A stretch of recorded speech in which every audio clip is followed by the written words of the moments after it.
Osun. ¿Quién es Osun? Osun u Osun es un ocha del grupo de Oricha o de, comúnmente llamados los guerreros junto a Elewa, Ogun y Ochosi. Es uno de los primeros orichas y ochas que recibe cualquier individuo.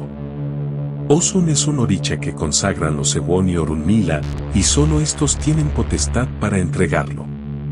Osun representa al espíritu ancestral que se relaciona con el individuo genealógicamente y que le guía y advierte. Es el vigilante, el guardián, la vigilia. Osun junto con Elewa, Ogun y Ochosi simboliza a los ancestros de un individuo específico.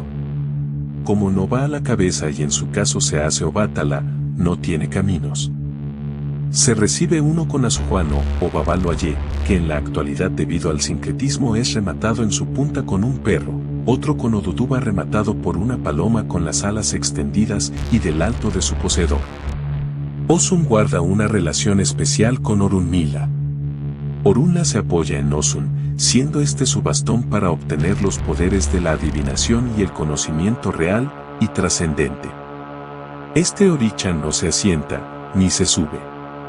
Osun representa la verticalidad del ser humano sobre la tierra, por ningún motivo debe de acostarse su fundamento ni tumbarse mientras su poseedor permanezca vivo, si el que lo posee fallece, Osun se tumba y se debe ir con su dueño.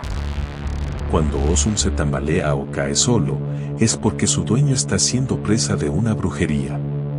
Osun es el mensajero de Obatala y Olofin. Su número es el 8 y sus múltiplos. En el sincretismo se compara con San Juan Bautista, 24 de junio. Se saluda. Maferefun Osun. Familia de Osun. Hijo de Obatala y Yemu. Herramientas de Osun.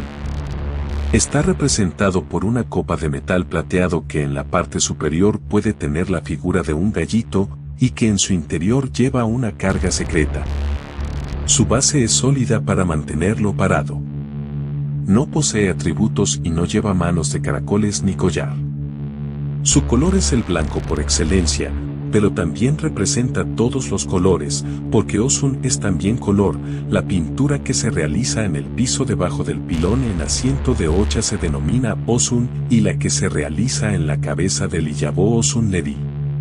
Ofrendas a Osun. Se le ofrenda ori, manteca de cacao, efún, cascarilla, y oti, aguardiente. Se le inmolan principalmente palomas, eyele, y los mismos animales que a los guerreros, excepto gallo, pollo que es su tabú por ser el mismo un acuco, gallo. Sus egues son los mismos de los otros guerreros, pudiendo también llevarlos su de Obatala.